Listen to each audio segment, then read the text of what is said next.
ఏదైనా జరిగిందనుకోండి, మనం ఏమంటాం? అది ఈశ్వరుడు నిర్ణయించాడు, లలాట లిఖితారేఖ పరిమాష్టం న శక్యతే.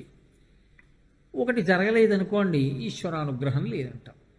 అప్పుడు ఒకడు గొప్పవాడు అయ్యాడు అనుకోండి, ఈశ్వరానుగ్రహం. ఒకడు గొప్పవాడు కాలేదనుకోండి, అది కూడా ఈశ్వర నిర్ణయం. వాడిని ఎందుకు తిట్టడం? అది ఆయన ప్రశ్న. ఒకడు భగవద్భక్తుడు, వాడు అదృష్టం, ఈశ్వరుడు వాడిని భక్తుడిని చేశాడు. ఒకడు సమస్త దురలవాట్లకి అలవాలం, వాడిని ఎందుకు తిట్టడం? ఒకడు మంచివాడైతే ఈశ్వరుడు పొగుడుతావా? ఒకడు చెడ్డవాడైతే మాత్రం ఈశ్వరుడు కాదండి వాడి తప్పంటావా? అప్పుడు వాడి ప్రమేయమే ఉంది. మంచిలో కానీ చెడులో కానీ రెండిటిలో వాడి స్వాతంత్ర్యం లేనప్పుడు రెండిటికి కర్త ఈశ్వరుడు కదా, వ్యక్తి కర్త ఎలా అయ్యాడు? అది ఆయన ప్రశ్న. నిజమే, అది పైకి చూసినప్పుడు అలాగే అనిపిస్తుంది. కానీ ఒక విషయం బాగా జ్ఞాపకం పెట్టుకోవాలి. ఒక మనిషి పాడయ్యాడు అనడానికి కానీ, ఒక మనిషి ఉండవలసిన పథంలో ఉన్నాడు అనడానికి కానీ ప్రమాణం ఏమిటి? ధర్మం. ఎవడు ధర్మాన్ని పట్టుకున్నాడో వాడు సక్రమమైన మార్గంలో ఉన్నాడు. ఎవడు ధర్మాన్ని వదిలేశాడో వాడు వక్ర మార్గంలో ఉన్నాడు. ఇప్పుడు ధర్మాన్ని ఎందుకు వదిలేడు అంటే, తన మనసులో పుట్టినటువంటి కోరిక తీర్చుకోకుండా ఉండలేక ధర్మాన్ని వదిలేశాడు. ధర్మమా కోరికయా అంటే, నాకు కావలసినది కోరికయే, ధర్మంతో సంబంధం లేదు. ఏమంటే ఇది ఈశ్వరుడు కదా మరి భావప్రచోదనం చేస్తున్నది అంటే, ఇక్కడ మీరు ఒక మాట బాగా గట్టిగా పట్టుకోవాలి. మనిషిని వాసనా బలం పట్టుకుని ఉంటుంది. వాసనా బలము అన్న మాట మీకు తేలికగా అర్థం అవడానికి నేను ఉదాహరణ చెప్తాను. నేను ఎప్పుడూ మామిడి పండు తినలేదనుకోండి. మీరు నాకు మామిడి పండు అంటే ఇలా ఉంటుంది, అందులో పీచు ఉంటుంది, అందులో గుజ్జు ఉంటుంది, అది రసం ఉంటుంది, దాన్ని మీరు ఇలా గట్టిగా పట్టుకుంటే చిట్లుతుంది, అందులోంచి తీయటి రసం వస్తుంది, దాన్ని నోట్లో పట్టుకు చీకుతుంటే ఆ పీచులోంచి తీయటి రసం వస్తే ఎంత బాగుంటుందో, ఎంత చెప్పినా నాకేమనిపిస్తుంది? ఏమో అనిపిస్తుంది. నాకో మామిడి పండు ఇచ్చారనుకోండి, నేను తిన్నాననుకోండి, నా మనసు ఆ అనుభవాన్ని దాచుకుంటుంది. మామిడి పండు అంటే ఇలా ఉంటుంది, మామిడి పండు వాసన ఇలా ఉంటుంది, మామిడి పండు రుచి ఇలా ఉంటుంది. రుచి అంటే అనురక్తి, వాసన అంటే దాని అనుభవం. రుచి అన్న మాటకు అర్థం దాని యొక్క రుచి అని కాదు, రుచి అంటే అనురక్తి అని. వాసన అంటే అది అనుభవించిన తరువాత ఆ అనుభవం తనకు ఎలా అనిపించిందో దాన్ని దాచుకుంటుంది. మామిడి పండు తింటే బాగుంది, అరటి పండు తింటే బాగుండదు, అంటే తన మనస్సుని బట్టి నిర్ణయించుకుంటుంది. ఇది ఏం చేస్తుందంటే, ఒకదాని మీద ఒకటి, ఒకదాని మీద ఒకటి, ఒకదాని మీద ఒకటి కొన్ని కోట్ల వాసనలు రికార్డ్ చేస్తుంది మనసు. అలా ఎన్ని వాసనలు ఉంటాయో పుట్టిన దగ్గర నుంచి. అందుకే చూడండి, పుట్టినప్పుడు అమ్మ తప్ప ఇంకేం అక్కర్లా, తర్వాత నాన్నగారు, తర్వాత స్నేహితులు, తర్వాత పాఠశాల, తర్వాత అన్నదమ్ములు.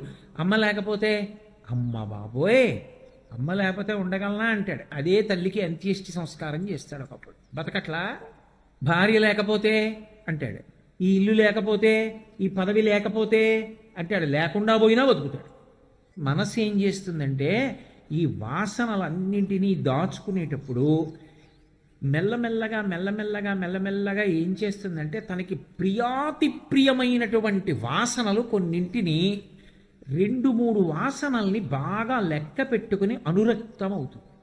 అనురక్తం అవుతోందని గుర్తు ఏమిటంటే, మీరు ఏం చేస్తూ ఉండండి అటు ఎడుతూ ఉంటుంది మనసు. అటు వెళ్ళి ఓసారి దాన్ని గుర్తు తెచ్చుకుంటూ ఉంటుంది. నాకు నా కొడుకు మీద వాసనా బలం ఎక్కువ అనుకోండి, వాడి మీద ప్రీతి అనుకోండి, ఏం చేసినా వాడిని ఒకసారి గుర్తు తెచ్చుకోండి. డబ్బు మీద ప్రీతి అనుకోండి, దాన్ని గుర్తు తెచ్చుకోండి. నాకున్న భూముల మీద ప్రీతి అనుకోండి, దాన్ని గుర్తు తెచ్చుకుంటుంటారు. అది వాసన అంటారు. మనసుకున్న లక్షణం ఏమిటంటే, అది గుర్తు తెచ్చుకోవాలన్నా, అది అనుభవించాలన్నా, రుచి దేని మీదన్నా దాని దృష్టి వెళ్ళాలన్నా అది కదలాలి. అది కదలాలంటే దానికి ముందు ఊపిరి ఉండాలి. ఊపిరి కదిలితే మనసు కదులుతుంది. అందుకే ప్రాణాయామం చేస్తే మనసు ఆగుతుంది. ఇప్పుడు ఆఖరి ఊపిరిలో ఆఖరిసారి కదులుతుంది మనసు. ఆఖరిసారి కదిలినప్పుడు అది పాపపుణ్యాల్ని బట్టి ఏం చేస్తుందంటే, ఊర్ధ్వముఖ చలనం చేయదు, చేయకుండా గుప్తంగా వెళ్ళిపోతుంది. ఆఖరికి ఎందులోంచి వెళుతుందంటే, ఒక రోమకూపంలోంచి కూడా వెళ్ళిపోతుంది. అందుకే అది సూక్ష్మ శరీరం అంటే. చిన్న వెంట్రుక పుట్టిన రంధ్రం ఉంటుంది, శ్వేదరంధ్రం, చెమట పుట్టే రంధ్రం, ఆ రంధ్రంలోంచి వెళ్ళిపోతుంది. వెళ్ళిపోయేటప్పుడు అది ఏం చేస్తుందంటే 5 జ్ఞానేంద్రియముల యొక్క శక్తుల్ని వెనక్కి లాగి మూట కట్టుకుంటుంది. కంటి నుంచి చూసే శక్తిని లాగేసి మూట కట్టేస్తుంది. చెవి నుంచి వినే శక్తిని లాగి మూట కట్టుకుంటుంది. అలా 5 ఇంద్రియముల శక్తులు వెనక్కి లాగి మూట కట్టుకుని ఆఖరిసారి కదిలినప్పుడు ఆఖరణ తనకి బాగా ఇష్టంగా నిలబడిపోయిన వస్తువేదో దాన్ని స్మరిస్తుంది. మనసంటే స్మరణ కదా మరి, అది అంతిమ తీర్పు.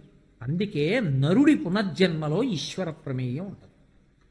ఏది తలుచుకుని వెళ్ళాడో అదే పునర్జన్మని ఇస్తాడు ఈశ్వరుడు. అదే ధన్య అని భాస్కర రాయల వారు వ్యాఖ్యానం లలితా సహస్రానికి. మీకు ఉదాహరణకి నా ఆఖరి ఊపిరిలో శ్రీరామాయణం జ్ఞాపకానికి వచ్చిందనుకోండి, అంటే దాని అర్థం బాగా నా మనసు రామాయణంలో రంజిల్లిపోయింది, అందుకని అది గుర్తొచ్చింది ఆఖరి కదలికలో. అంటే నాకు తెలియకుండానే నా మనసు దాని మీద అనురక్తమైపోయి ఉండిపోయింది. ఇప్పుడు వచ్చే జన్మలో ఈశ్వరుడు ఏం చేస్తాడంటే ఒక మహావిద్వాంసుడి కడుపున నేను మళ్ళీ మనుష్యుడిగా పుట్టేట్టు చేస్తాడు. ఆయన చిన్నతనం నుంచి నాకు వేదాంగములు నేర్పి ధర్మపదంలో నడిచేటట్టు చేసి నా పునర్జన్మలను తగ్గిస్తాడు. ఇప్పుడు మనసు ఏం చేస్తుందంటే పునర్జన్మలోకి వెళ్ళిపోయినప్పుడు ఏదో ఒక్క వాసన పట్టుకుని వెళ్ళిపోదు, దీనితో పాటు కొన్ని పట్టుకుని ఎడుతుంది. అందుకే మీరు కొంతమంది పిల్లల్ని చూడండి, చిన్నతనంలో రాగం పాడితే గుర్తుపడతారు, ఇది రాగం అంటారు. ఎలా తెలిసింది వాళ్ళకి అంత చిన్నతనంలో? అంటే గత జన్మలలో వాడు ఒక పెద్ద సంగీత విద్వాంసుడు, రాగాలు రాగాలు రాగాలు అవే ఆలోచిస్తూ వెళ్ళాడు. ఈ జన్మలో వాడికి సాధన లేకుండా చెప్తాడు.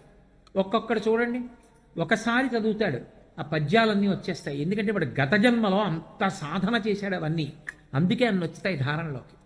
ఇప్పుడు ఈ వాసనల్లో కొన్ని వాసనలు ఏమవుతాయంటే, నేను ముందు మంగళప్రదమైనవి చెప్పాను అభ్యున్నతి కారకాలు, కొన్ని చెడు వాసనలు కూడా పట్టుకెడుతాయి.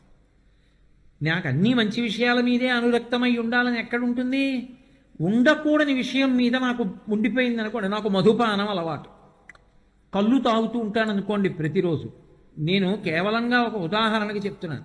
కళ్ళు తాగడం నాకు అలవాటు అనుకోండి, ఆ కళ్ళు తాగడం మీద ఆఖరి ఊపిరిలో స్మరిస్తుంది. అప్పుడు ఏమవుతుందంటే వచ్చే జన్మలోకి వెళ్ళినా వాడికి కళ్ళు మీదకి దృష్టి ఎడుతుంది, దాని మీదకి లాగుతుంది మనస్సు. ఎందుకంటే ఇది వాసనాబలం, గత జన్మల నుంచి తెచ్చాడు, తెచ్చుకుని లాగుతుంది. ఈశ్వరుడు ఏం చేస్తాడంటే బుద్ధినిస్తాడు.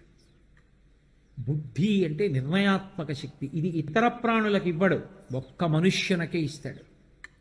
ఎందుకని అంటే మనుష్యుడు ఏం చేస్తాడంటే ఆ బుద్ధికి శాస్త్రాన్ని గురువుని ఆధారంగా ఇచ్చాడనుకోండి, ఇస్తే వాసనని గెలుస్తాడు. గురువుగారి పాదాలు శాస్త్రము వీటి యందు బుద్ధి అనురక్తమైందనుకోండి, ఇప్పుడు అనురక్తమైంది, జాగ్రత్తగా కుక్క పిల్లని మచ్చిక చేసుకున్నట్టు మచ్చిక చేసుకుని అక్కడ పెట్టాడు. మెల్లిగా మనసుకున్న లక్షణం ఏంటంటే ఇష్టం లేకపోయినా అదే గుర్తు చేస్తుంది, అది దానికి ఉన్న లక్షణం. నాకు 5 అయ్యేటప్పటికీ కాసేపు గంతులేద్దాం రోజు, ఓ 15 రోజులు అనుకున్నాను అనుకోండి, ఏమైనా అసలు అర్థం ఉంది దానికి. 5 అయ్యేటప్పటికి ఎవరూ చూడకుండా తలుపు వేసుకుని గంతులు వేస్తున్నాను. 5 రోజులు అయింది, 6వ రోజు 5 అవుతోంది, కాసేపు నువ్వు గంతులు వెయ్యాలని ఎవరు గుర్తు చేస్తారు? మనసే గుర్తు చేస్తుంది. అది దానికి ఇష్టమా? ఏమిటి అది, ఏమిటి తలుపు వేసి ఇందుక గంతులు వేయడం అన్నా, ఇప్పుడు నువ్వు 15 రోజులు గంతులు వేయాలనుకున్నావుగా, 5 అయింది గంతులు వేయి అని అదే గుర్తు చేస్తుంది. అలా దానికి ఇష్టం లేకపోయినా మొదట్లో అది మెల్లిగా గురువు దగ్గరికి శాస్త్రం దగ్గరికి వెళ్ళడం మొదలెడుతుంది. దానికి ఉన్న లక్షణం ఏమిటంటే అనురక్తం అవుతుంది. విని అబ్బా నిజమే, గురువు పాదాలు పట్టుకోవాలి, శాస్త్రం పట్టుకోవాలంట. గురువుని శాస్త్రాన్ని పట్టుకుంటే వాసనా బలాన్ని జయిస్తాడు. ఇప్పుడు ఏం చేస్తాడంటే చిచి కళ్ళు తాగడం ఏంటా, తప్పు, తాగకూడదంటాడు. గత జన్మలో గెలవలేకపోయిన దాన్ని ఈ జన్మలో గెలిచాడు. ఇప్పుడు నువ్వు ఒక మంచి మార్గంలో వెళ్ళడానికి నీకు బుద్ధిని ఇచ్చినప్పుడు ఈశ్వరుడు నువ్వు అభ్యున్నతి పదంలో నడవడానికి కావలసిన ఆస్తిని ఇచ్చాడా లేదా? నీ కర్మకి ఎవడు పాత్రుడు? నువ్వు ఉద్ధరేణ ఆత్మనాత్మానం, నీకు బుద్ధిని ఇచ్చాడు కాబట్టి సక్రమంగా వినియోగించు, ఉన్నత పదంలో పెడతావు. బుద్ధి ఇచ్చినా మళ్ళీ ఆ బుద్ధిని పట్టుకెళ్ళి చెడు మార్గాల దగ్గరే పెడితే, అవి తప్పని తెలిసి కూడా అక్కడే పెట్టి దాన్నే పట్టుకు తిరుగుతారంటే ఇంకా కొత్త వాసనా బలాలు తెచ్చుకుంటాం. అప్పుడు ఇక సాధన ఎక్కడ ఉంటుంది? వచ్చే జన్మలో తిరియక్ అవుతాడు. ఎందుకంటే ఆకరణ తలుచుకున్నవంత భయంకరమైన స్మరిస్తాడు. దాన్ని బట్టి తిరియక్ అంటే భూమికి అడ్డంగా వెన్నుపా ఉండే ప్రాణిగా వెళ్ళిపోతాడు. ఇప్పుడు ఎవరు నిర్ణేత? మనుష్య జన్మ దగ్గరికి వచ్చేటప్పటికి ఒకడు బాగుపడినా ఒకడు చెడిపోయినా ఎవడు దానికి కర్త? మనుష్యుడే. వాడికి ఇచ్చిన బుద్ధిని వాడు సద్వినియోగం చేసుకుంటే ఈశ్వరుడు ప్రాపుగా ఉంటాడు, తాను అండదండగా ఉంటాడు. ఒక్కొక్కసారి ఓడించి చూస్తాడు. మీరు చూడండి, మా చిన్నతనంలో ఎంత గుండ్రంగానో రాయాలని ప్రయత్నం చేసేవాళ్ళం. ఎట్టి పరిస్థితుల్లో రెడ్ ఇంకు పెట్టకూడదు మాస్టర్. ఆ పుస్తకం పట్టుకెళ్ళి చూపిస్తే ప్రకృతి వికృతి ఇలా టిక్కు పెట్టి ఎక్కడ తప్పు రాయలేదు అని పెట్టి 10వ దాని దగ్గరికి వచ్చేటప్పటికి ఏమిట్రా ఇది, ఈ ఒత్తి ఏమిట్రా, సరిగా ఇలా ఉండాలి అని ఎర్రింకుతో ఇలా అని ఇలా అనేవారు. అని మనసు చిన్నబుచ్చుకునేది. రేపైనా ఎర్రింకు పెట్టించుకోకూడదు, బొక్క నాటికి చేసేవారు కాదు. ఎప్పుడూ ఎర్రింకే ఏదో ఒకటి, ఒకటికి ఉండదు ఆ ఎర్రింకు లేకుండా. ఆఖరికి ఒళ్ళు మండి ఏంటంటే రోజు ఎర్రింకుతో ఏదో ఒకటి పెట్టేస్తానేంటి మాస్టర్, ఎంత కష్టపడి రాసినా అంటే, ఒకటి గుర్తుపెట్టుకో, నేను ఎర్రింకుతో అలా అనకుండా ఒక్కటి కూడా 4 రోజులు నిన్ను వదిలేస్తే నువ్వు పాడైపోతావురా. అందుకురా ఇలా పట్టుకుని ఉంచాను నిన్ను ఎప్పుడో తలాలో నాకు తెలుసురా, అప్పుడు నా ఎర్ర పెన్ను పెట్టనులే పో ఎవరు మాస్టర్. ఈశ్వరుడు ఏం చేస్తాడు, ఒక్కొక్కప్పుడు మీరు అనుకున్నవి జరగకుండా చేస్తాడు. అయినా వాడు నాకు ఎందుకు ఇవ్వలేదు అని వదలడంలో భక్తి ఉంది. వాడు ఇచ్చాడు, నా గొప్ప కాదు, వాడు ఇచ్చాడనడంలో నిలదొక్కుకోవడం. ఇప్పుడు ఆ భక్తికి ఆధారం శాస్త్రం, గురువు, దానికి శ్రద్ధ అని పేరు. ఇప్పుడు ఆ బుద్ధిని ఎవడు వినియోగించాడో వాడు పైకి ఎక్కుతున్నాడు, ఎవడు వినియోగించుకోలేదో వాడు వాసనా బలాన్ని జయించలేకపోవడం కాదు, కొత్త వాసనలు కూడా తెచ్చి మీద పెట్టుకుంటున్నాడు. ఇప్పుడు వాడిని ఎవరు ఉద్ధరిస్తాడు? మళ్ళీ ఆఖరి ఊపిరిలో గత జన్మలలో ఈ మనుష్య జన్మ మళ్ళీ రావడానికైనా కారణమైంది అది. ఇప్పుడు మనుష్య జన్మ రావడానికి కాదు, కొన్ని కోట్ల జన్మలు తిరియక్కుపోవడానికి పనికి వస్తుంది. ఎవడు ఉపయోగించమన్నాడు బుద్ధిని అలా? అందుకే ఏ పని చేసినా మనం ఏమడుగుతామంటే ధియోయోన ప్రచోదయాత్, మా బుద్ధులు ప్రేరేపింపబడుగాక. దేని యందు? గురువు యందు, శాస్త్రమునందు, ధర్మమునందు ప్రేరేపింపబడుగాక. అటువైపుకి వెడితే భద్రం, వెళ్ళనప్పుడు ప్రమాదం. అందుకే పిల్లవాడికి కత్తివ్వడం ఎంత ప్రమాదమో మనసుకి వాసన అందించడం అంత ప్రమాదం. అందుకే నిషిద్ధ కర్మ అంటుంది శాస్త్రం, దాని జోలికి వెళ్ళవద్దు. అసలు దాని రుచి ఏమిటో చూసి దాని వాసన లోపల పెట్టుకుందామని ప్రయత్నించకు. దాన్ని అధిగమించలేకపోయావో కోట్ల జన్మలు వెళ్ళిపోతావు. కాబట్టి అసలు దాని జోలికి వెళ్ళద్దు, భంజించేసేయి అంటు. ఇప్పుడు ఒకడి వృద్ధికి కానీ ఒకడి పతనానికి కానీ కారణం వాడే. వాడి బుద్ధిని వాడు సక్రమంగా వినియోగించుకోవడం మీదే ఉంటుంది. అలా వినియోగించుకోవాలని ప్రయత్నం చేస్తే కచ్చిత్ పురుషకారంచ దైవంచ ప్రతిపద్యతే అంటుంది సీతమ్మ. మన ప్రయత్నానికి ఈశ్వరుడి యొక్క అనుగ్రహం తోడవుతుంది, సాధిస్తాం. ఒక చోట తోడు కాలేదు, ఏమి ఇబ్బంది లేదు, అది కూడా మనం ఊంచుకోవడానికే కారణం. ఓ ఎందుకు ఇవ్వలేదో ఈశ్వరుడు, వాంఛితార్థ ప్రదాయిని. నేను కొన్ని కోరికలు కోరచ్చు, అమ్మవారు ఇవ్వదు. ఎందుకు ఇవ్వదు? ఒరే నీకు ఈ అనుభవం వస్తే నీ జీవితంలో అన్నీ పాలు కావు, కొన్ని విషయాల్లో నువ్వు జాగ్రత్తగా ఉండాలన్న అనుభవం ఒకటి నీకు నేర్పాలని అనుకుంటున్నాను, అందుకు నీకు ఇలాంటి అనుభవం ఇచ్చానని అమ్మవారు నన్ను జాగ్రత్త నేర్పుతోంది అని తీసుకుంటే నీకు ఇబ్బంది కాదది, లేకపోతే చతికిల పడిపోతావు. కాబట్టి బుద్ధిని వినియోగించుకోవడం అన్నదే మనుష్యుడి యొక్క ఉద్ధరణకు కారణము.